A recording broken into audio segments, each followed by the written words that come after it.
How do you transform a cavernous cold church into a futuristic house? Or turn dilapidated old barns into a stylish family home? From industrial wonders to ancient windmills, this series follows brave homeowners The original wall has come away from the chapel. as they take on the seemingly impossible challenges That isn't going to happen until next year, never mind 3 weeks' time. It's absolutely barreling down. of transforming historic structures never built to be lived in. We explore the master crafts and ingenious modern design it takes to build an impossible house. It's another bit of history saved. This time we're in Australia, following a courageous family The building itself is quite small. Some of the boards are rotten on the ends, so there's a lot of replacement to be done. Dad's really good to work with. He's open to ideas. He will say no to a lot of things, but you can beat him down. You just keep pushing and pushing, then he'll eventually roll over. taking on a mammoth move. It's 8 metres wide at the bottom and 8.5 metres wide at the top part of it. We've got a long way to go and a short time to get there. With complex construction challenges Very nice, very nice. and spiralling costs. And what's that worth About $10,000 sitting out there. in those drums? Happy days.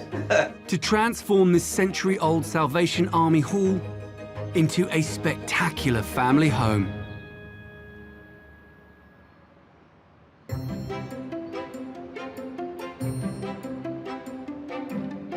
Oh, a beer, Grant, what a surprise. Thank you very much. In Queensland, on Australia's east coast, Cheers. family man Bob Chambers is the proud owner of a steel fabrication business.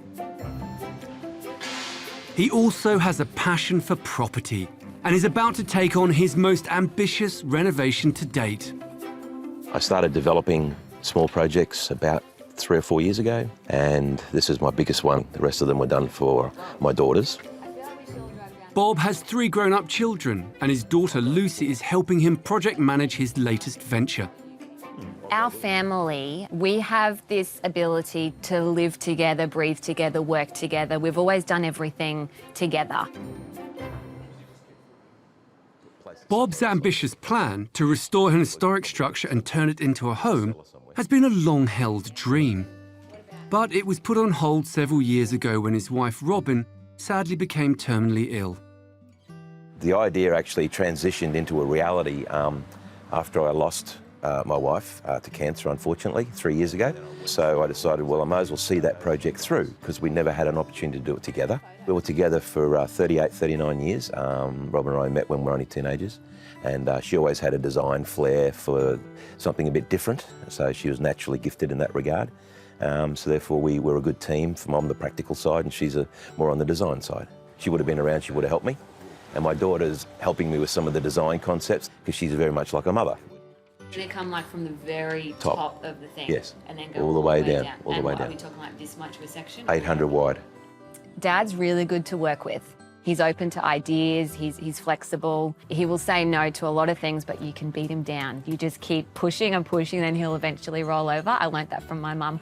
But no, he's really good. We have a good dynamic. Oh, yeah, right. That's all the way, all the way through. Yeah, holy moly. Yeah.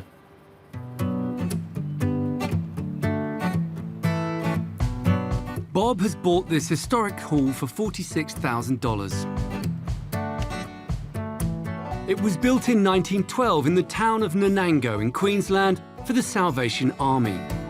Used as a meeting place for locals, it closed its doors in 1994 and was moved to this special storage yard in 2008 in the hope that one day it might be saved and renovated. The hall was built on stilts from 365 metres of pine wood donated by locals. It was big enough to seat a gathering of 200 people.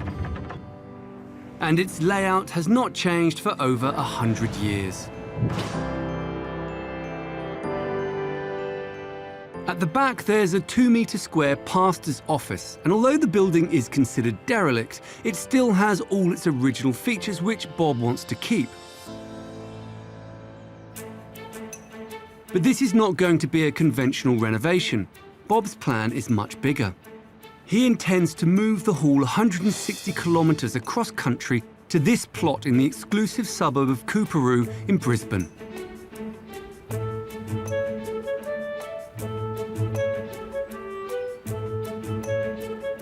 It's very well known and well considered in the real estate area in Brisbane.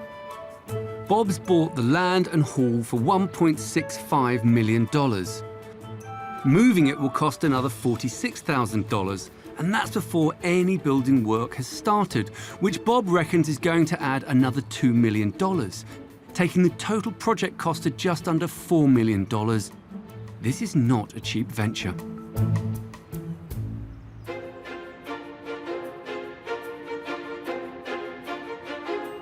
Transforming this small hall into a family home needs big vision. The hall will form the proud centrepiece of Bob's dream home. On the ground floor will be an open-plan kitchen diner with a feature fish tank and also the lounge area. They'll fit double-height doors and apex windows to take in those city views. Above will sit the master bedroom with ensuite. And on the roof, solar panels will generate clean energy. To the rear, there will be a new pavilion with a lobby area and bedroom. And at the front, another larger 2-bedroom pavilion will also house a further living area and spa. The grounds will be landscaped with 4 separate courtyards and a pond in the back garden.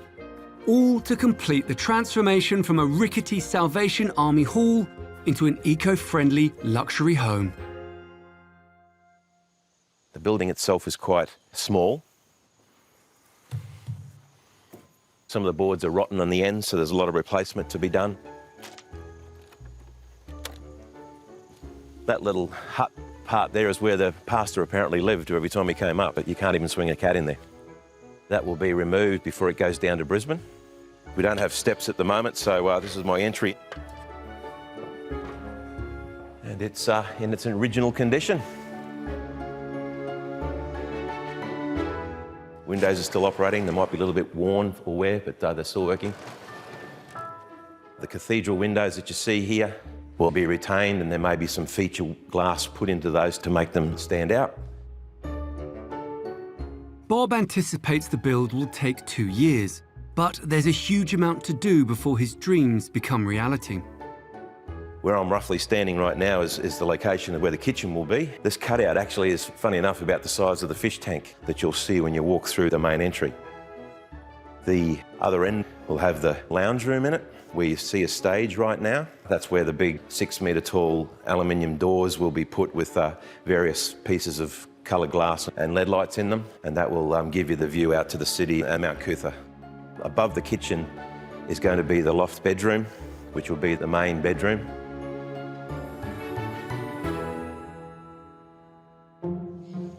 Bob also has the environment in mind. Brisbane is in Queensland, known as the Sunshine State, so an ideal part of the world for an eco-home. There'll be a 20 kilowatt solar system placed on the roof, battery system for self-sustainability, 2 water tanks. Everything I can do to make it that way is being done to make it very eco-friendly.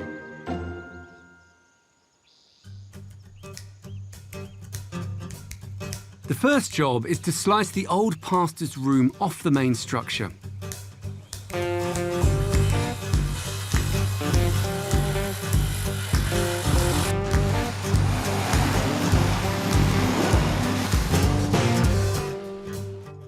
The hall itself is far too large to be transported in one piece, so they must sever and lift the roof off.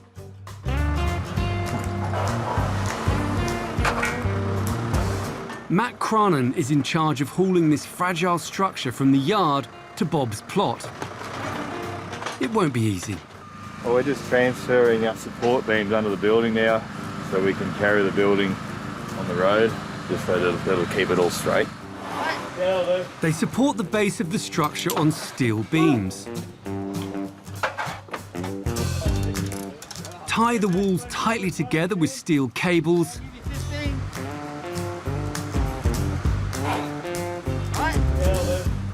Then carefully separate the roof from the 110-year-old walls and hoist the two sections of the hall onto flatbed trucks.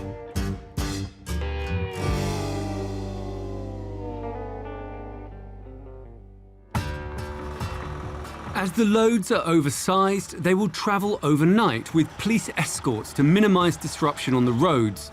It's a military operation. It's 8 metres wide at the bottom and 8.5 metres wide at the top part of it. We've got a long way to go and a short time to get there, actually. We're travelling almost 300 kilometres. It's 10 o'clock right now and we really need to be off the road by 4 o'clock. We're heading from a rural country town down to Brisbane. There's power lines, there's bridges, there's traffic islands, there's roadworks. We've got to go through a couple of country towns. They've got narrow roads. We've got a long way to go and we can't afford to have any problems. Manoeuvring this massive cargo over narrow bridges and through small towns is going to test Matt's team to the limit. Don't go any more to the right. We've got a good crew behind us. We've got the police and the pilots, but it still doesn't mean there's no pressure on. I mean, there'll be a few spots where we've probably only got, 100, 150 mil, absolute tops.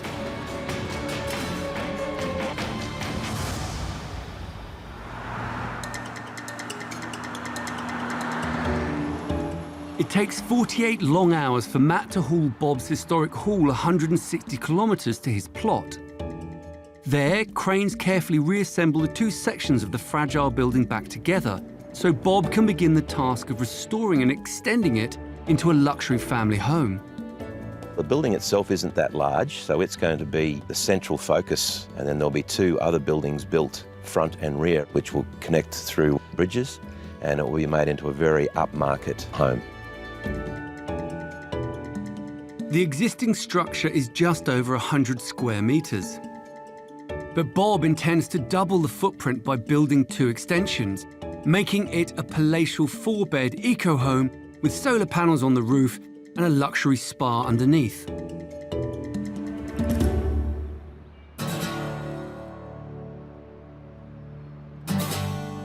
Over the next few months, Bob's team erects the outer frames of the new pavilions.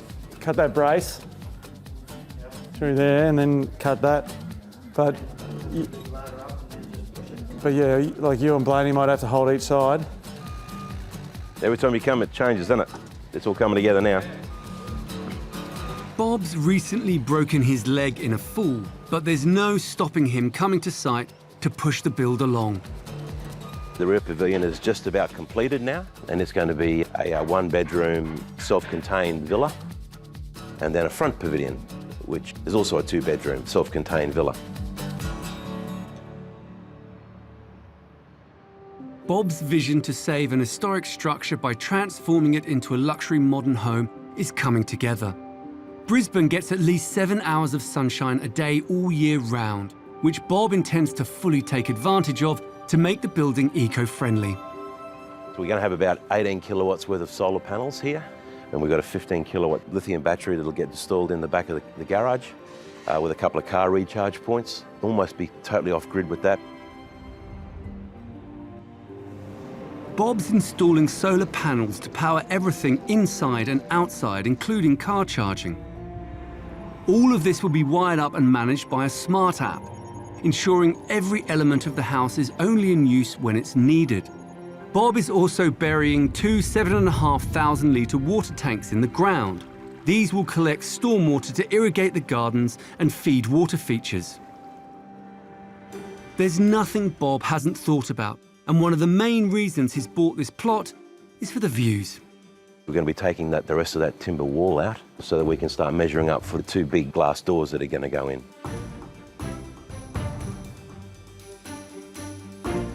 We're just going to cut those 3 studs, take them out and then cut that last one, leave the head on, take that out. Just hope it doesn't get the old brickwork that's been there for 100 years.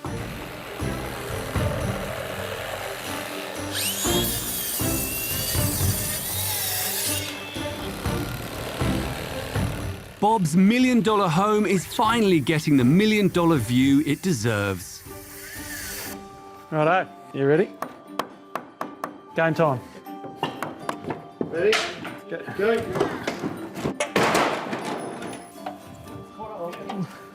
She's going, push it.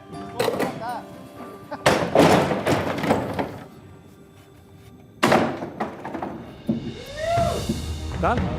Not bad view now. Very nice, very nice. Bob's vision for his new home is slowly taking shape.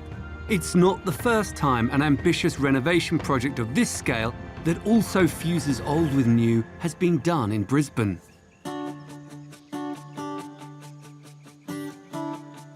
Builder Glenn Williams and his wife Gabby bought, restored and extended this church, which was derelict, 4 years ago, and the results are spectacular.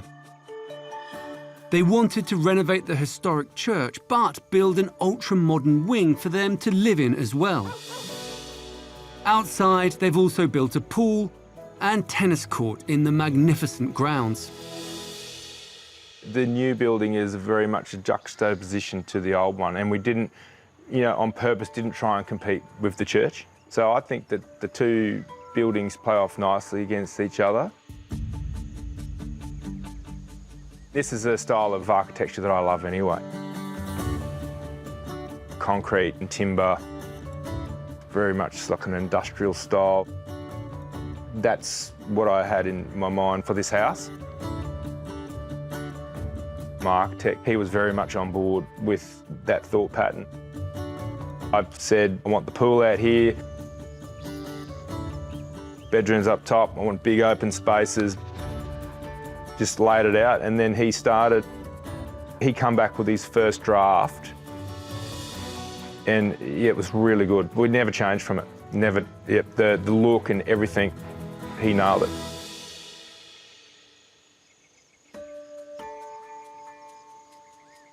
The styling was tricky because they are such separate spaces in different themes. So we have kept the interior of the new house clean and simple and earthy tones. Whereas the church with the beautiful stained glass windows, we wanted lush fabrics, something cosy, something really warm. And we wanted to be true to the space. And it's okay that it was very separate to the rest of the house.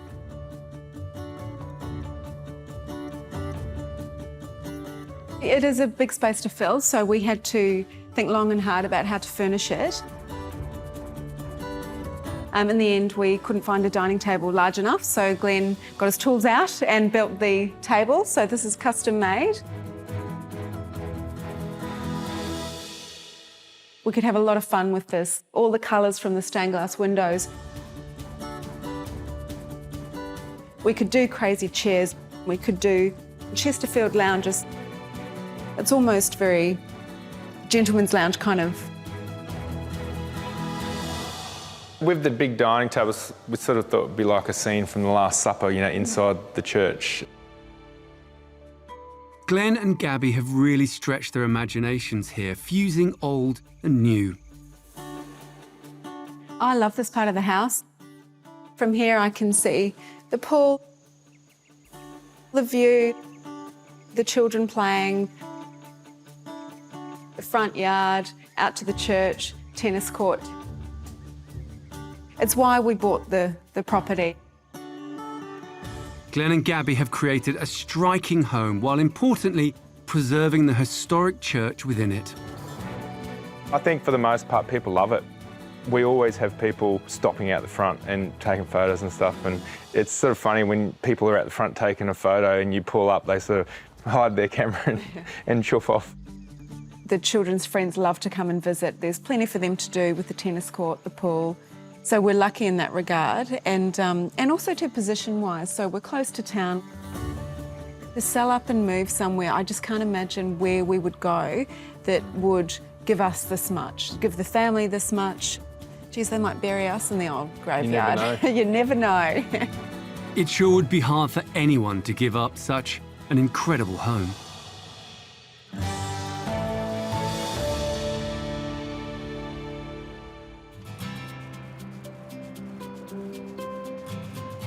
With the outer shell of Bob's grand restoration project now almost complete, he's pushing for innovative design throughout the inside.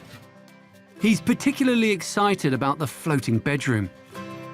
The architect's intention for the loft bedroom was to make it look like it was hovering in the middle of the space, and it has the views right throughout the whole site, right throughout to the city. The floating bedroom is an engineering magic trick. The support beams are hidden in the kitchen ceiling. Bob is using Australian hardwood to trim the beams and visually connect them to the timber screens either side. At the top, hidden fixings secure the bedroom to the ceiling to brace it in position. For Bob, keeping the historic hall centre stage in this build has always been a priority. He's even incorporating original features from the hall into the new extensions. These cathedral windows will form the framework for shelves to hold and display bottles as part of a striking wine cellar. This house will be the ultimate in complementing the old with the new. This pool will be solar heated. There'll be a waterfall set up in that corner, which will just independently flow down over the rocks into the pool. Bob wants water to be a major feature in the house, so he's also commissioned a waterfall for the upstairs lounge. It's being made out of special glass off-site by Lisa de Boer at her studio on the Gold Coast south of Brisbane. Lisa's been making art installations out of glass for 27 years. It's such a durable product, like it can go outside. I can do art on outside walls and on the outsides of buildings, and I know it's going to look like that forever. Lisa will melt a large sheet of glass into a sand mould in this kiln to give the waterfall an unusual finish.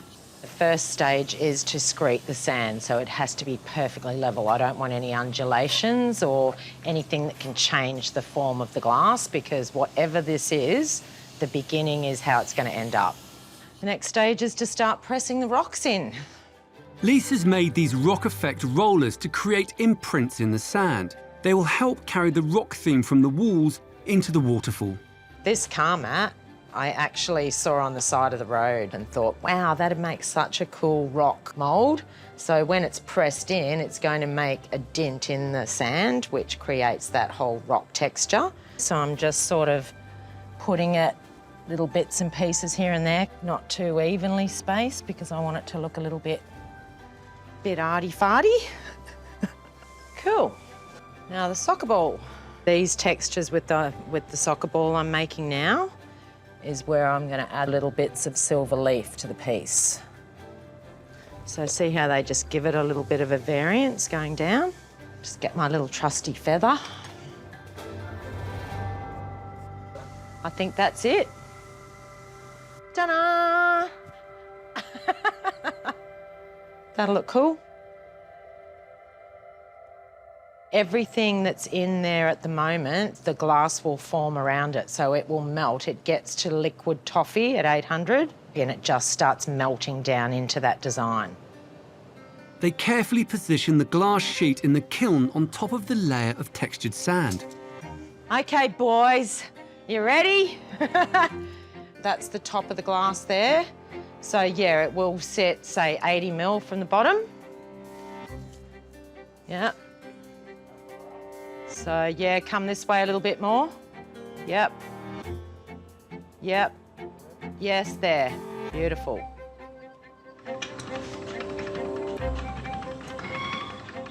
Lisa then slowly heats the kiln to 800 degrees Celsius. We'll put it on and ready to go. This is now on for the next 2 to 3 days. And because the weather's so hot, it takes a bit longer to cool down, and you've got to cool it naturally because otherwise the glass will crack.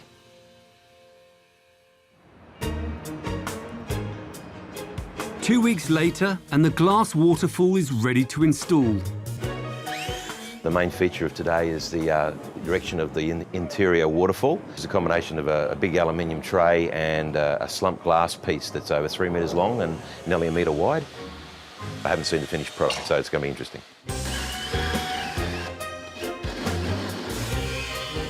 The glass will sit inside a tray to contain the water and stop it spilling out onto the hall floor.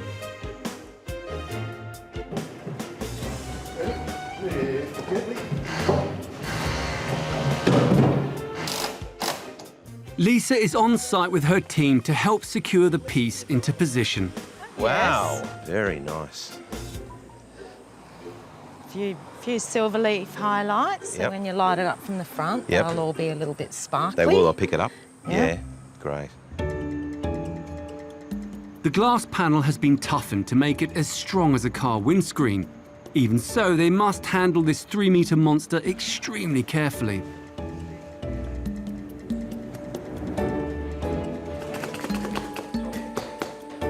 Because this is toughened glass now, it becomes 5 times stronger than normal glass.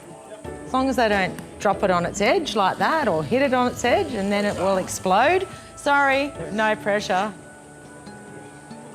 That's good. The boys are just putting a big bead of silicone in and it's all anti-fungal silicone so it doesn't go mouldy.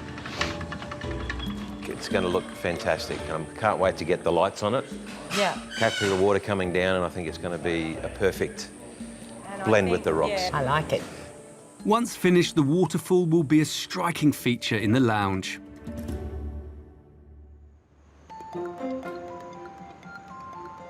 It's now just over 2 years since Bob embarked on what he planned would be a 2-year build to renovate his historic hall.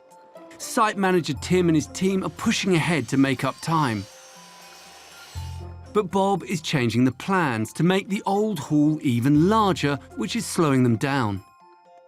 Through the back, we've got a living room that's getting extended out, which is an add-on. We've decided to do that late, just to give us some more living space upstairs. And we've also got another deck going out to the side of it, which I think is going to house an outdoor fireplace. Probably 8 weeks in the making of this part of it. There's a lot of engineering goes into something like this. Bob's original plan was to remove the stage in the old hall and build a lounge in its place. But this wouldn't have been big enough for the whole family. So Bob has decided to extend the lounge with an extension and a 20 square metre steel and timber deck. This will give him plenty of space and panoramic city views to boot.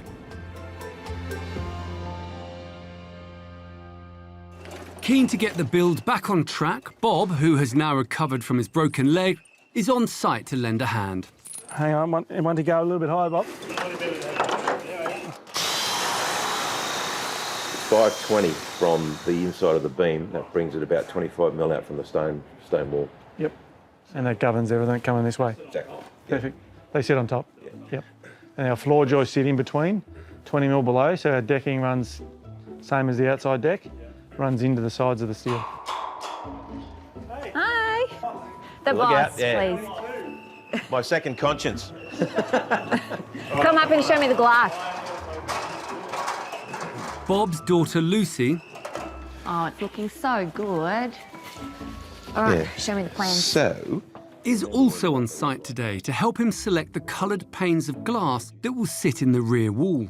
The glasswork will create a stunning feature that pays tribute to the heritage of the hall. Okay, so blue, blue, yellow, yellow, purple. Yep. And then white around there. Yeah. That clear glass just gives us a nice, good, clear view of the western part of the city and Mount Cootha. Yeah, You know? which is so much nicer. I'd much prefer mountain view than looking at all the Exactly, buildings. yeah. Oh, it's like a puzzle. It is indeed. It is indeed.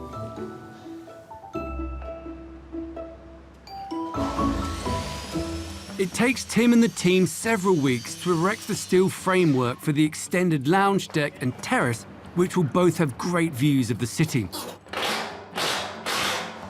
Pretty good. Pretty good. Much better than that. So good to get all that up today. I'm thinking something's always going to go wrong with this, but everything went up today perfect for a change. With the framework for the rear window now complete, the glaziers can begin to install the glass. These custom jobs, every cut has to be millimetre perfect, and yeah, it's just trial and error. See how we go. A lot of dust. 110-year-old dust. Bob has commissioned 20 bespoke windows to adorn both the outside and the inside walls. One will create a feature in the walls of his wine cellar.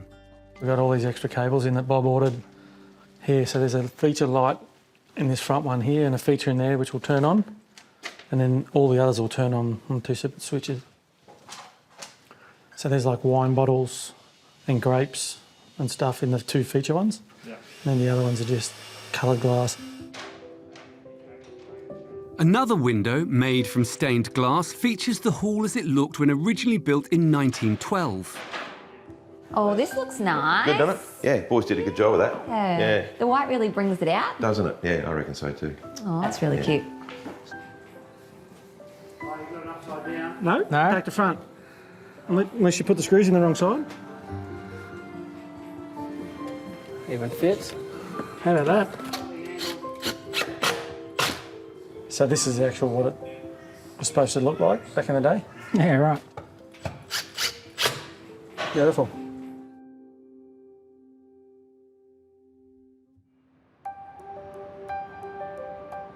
It's now 33 months since Bob embarked on his ambitious scheme to move, extend and transform the historic Salvation Army Hall. Even though it's taken nearly a year longer than planned, all the hard work is finally paying off. Outside, the pavilions now connect to the main hall, and the planted rock gardens are taking shape.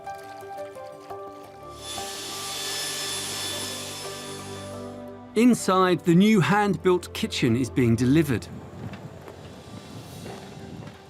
A large island will take centre stage.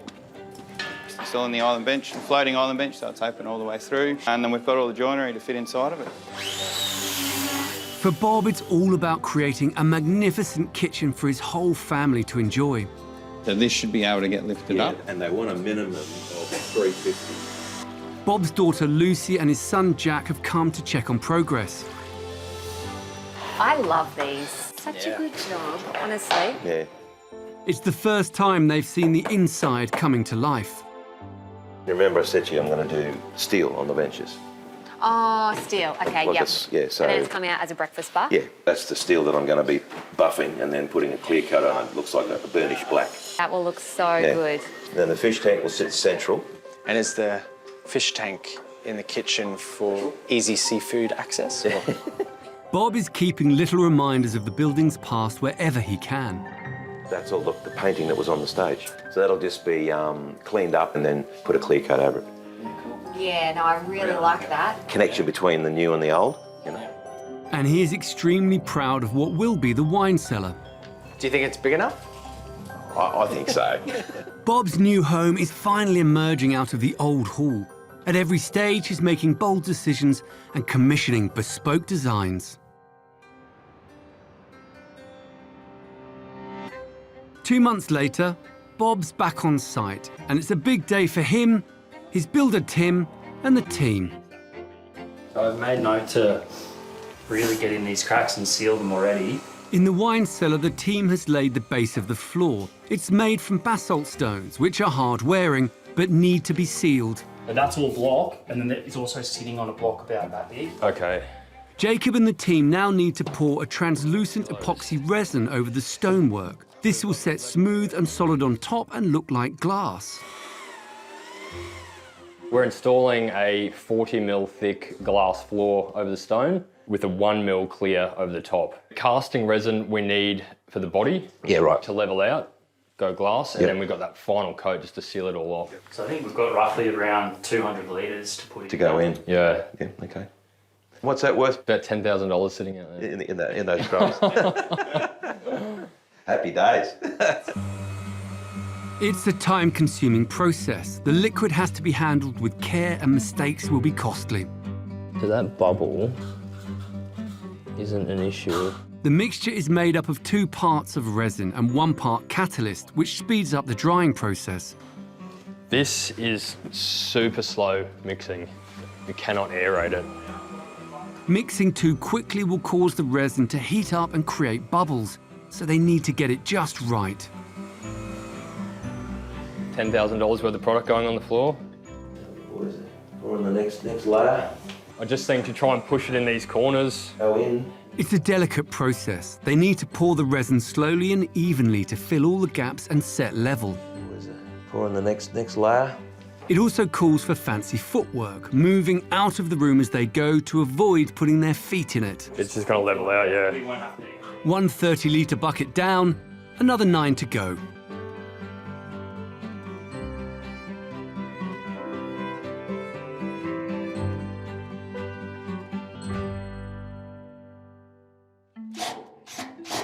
Outside, Tim and the team are fitting metal awnings, custom made at Bob's workshop, over the top of the windows to provide shade. Some of the largest will sit over the lounge windows. We did those measurements together at the time, so I wonder what's different about it. What's changed? But there's a problem. Might have missed a measurement somewhere. Even for the most experienced fabricators like Bob, mistakes can happen. He's not taken into account the additional 50 millimetres needed on each side to cover the mounts. It's hard when you're doing one-off items to get them right. Like this job has one-off items everywhere. After some head scratching, they devise a solution. We've got a batten along there and a batten along there. Yeah. Yep. Okay. It evolves as you run it through your head and look at a problem. Quite often you can evolve a new way of doing it. Once you get onto the red roofing iron, it's all right. They'll remove the mounts and attach the awnings directly to the metal frame of the building, hanging them slightly higher than originally planned. We've got plenty of room to drill through that flat bit of steel. I'll just drill through that straight through and then get those put batten screws into that. Just grab that ladder in the middle there. You got half of the bottom lug in. You got that there for a second. Neil. I just got to move over to. So is that what you had in mind? Yep. Hold yours there, Neil. And then we just do a little Heidi trim all the way around it. Yeah. Go and tell him he's not that intelligent. That does look really good. And I do like the height of it anyway, to be honest. Oh, the height's better. Inside, aquarium expert Brendan is making Bob's first house guests feel at home. These are babies, African cichlids. Plenty of room in here for them. Bob's commissioned this 900-litre fish tank as the focal feature in the entry hall. All right, guys, time to go into your new home. I had fish tanks when I was a kid, but that's 40, 50 years ago. I'd say they're going to be a little bit funny for a few hours, but I think Get by acclimatised. tomorrow, Yeah. they'll all be swimming around all nice and happy. They're the new residents in the house and the first residents in the house, so he's pretty happy about that.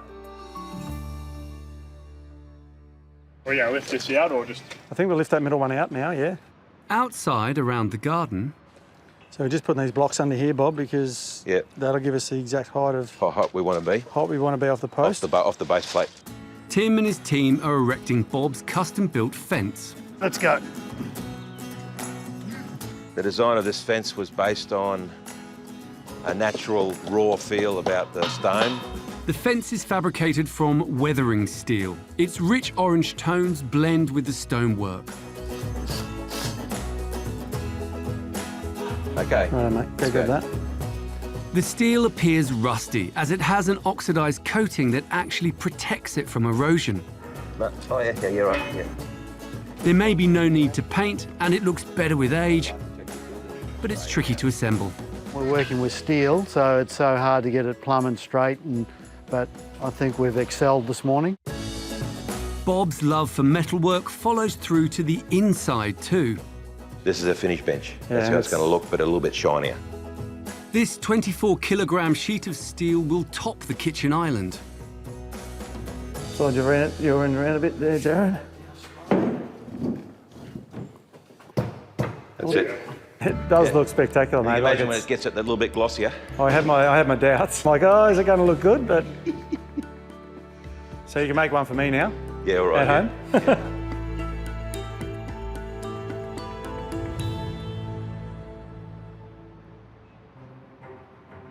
2 months later, Bob's restoration of this 110-year-old Salvation Army Hall into his dream 4-bedroom luxury home is almost complete.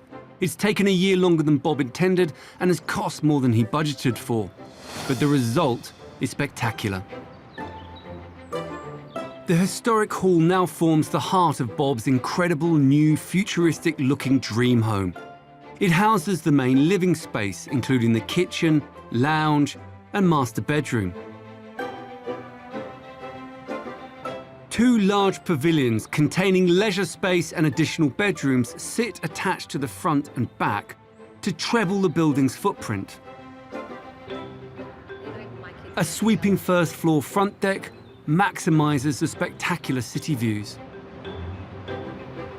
Outside, Bob's recycled many of the hall's original windows and timbers.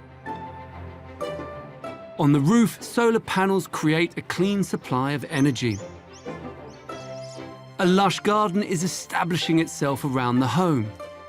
The range of materials and colours, from white-painted timbers to warm basalt stonework, give the interlocking buildings a striking look.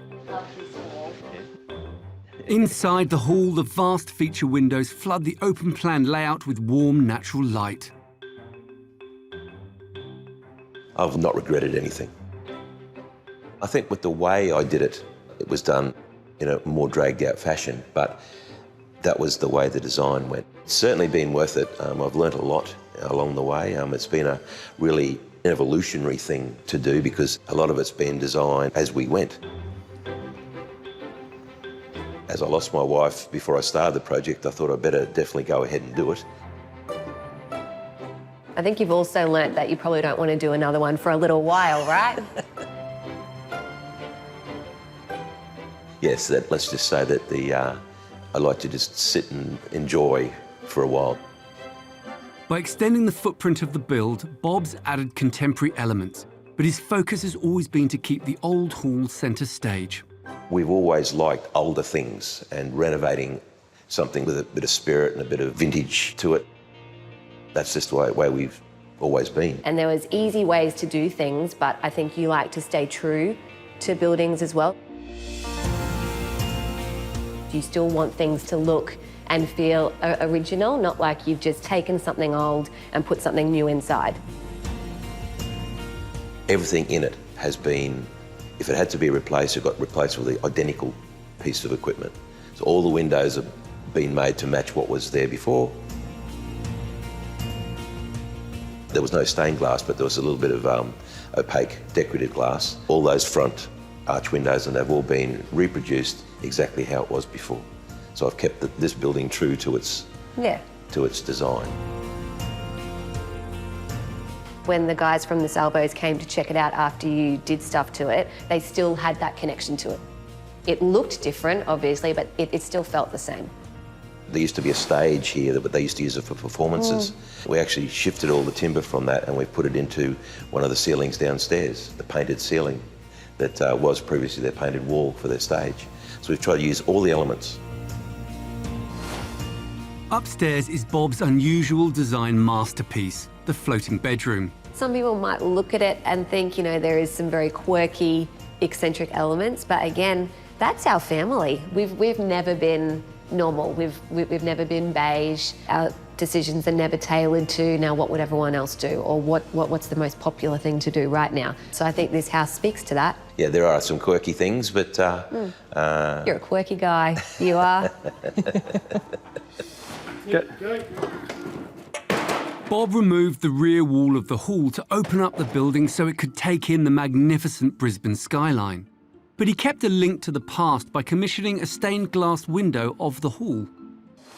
That glass is so worth it, isn't it? It's so good. The way it was come up. Yeah. The choices that we made.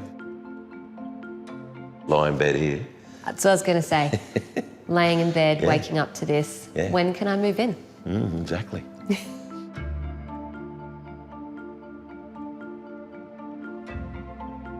The stained glass helps make this a colourful house.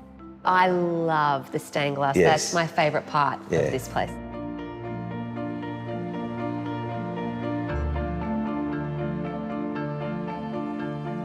Whilst we kept the front of the building to its original form, we've added a little bit of, well, you couldn't say it's modern, but it's called crazy glass or something. I forget now what it is. But oh, yeah, there's a name for it. Yes, there is, yeah. This was the last part that they did. And I remember it was called graffiti glass. Yes, that's graffiti right. glass. Yeah, exactly. It's just such a mix. It's an eclectic mix of stuff. Exactly. Along with glass, metal and stone, water plays a big part in Bob's design features. From the 900-litre fish tank to the custom moulded glass waterfall. But Bob's pride and joy is his wine cellar. Ah, this I love. I told you I got those ideas from Greece. Mykonos, I think it was. This recycled stained glass window frame doubles up as a wine cabinet, and the basalt stone floor with glass-like epoxy resin is a triumph. Bob's been determined to have bespoke and innovative design throughout the house, but this has come at a price. I asked throughout the entire build, I said, do you know how much you've spent? About 4 times I asked. Yes. Renovation is always going to be more expensive than a new build. It's up around the 2.5 mil mark.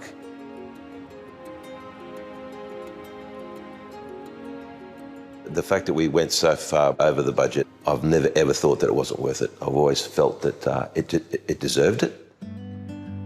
For Bob, this was always a passion project, to respect and retain the history and integrity of the old Salvation Army Hall. In every way, we've achieved this special home, I suppose. It's got all the old elements that we wanted to keep, and then it's got the attachment of the new elements with the pavilions. It's a real blend of ideas and design, and yet still keeps it true to the age of the building. So it's been a very satisfying process. I often think about if it had been done any differently if Robin had been around. The only difference would have been, I think maybe the process would have been done a bit quicker.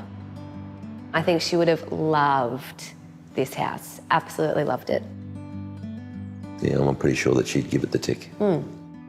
Irrespective of the time it's taken, Bob has built a completely unique home where he, his children and grandchildren can create future memories. It was worth it 110%. Yeah, loved every minute of it.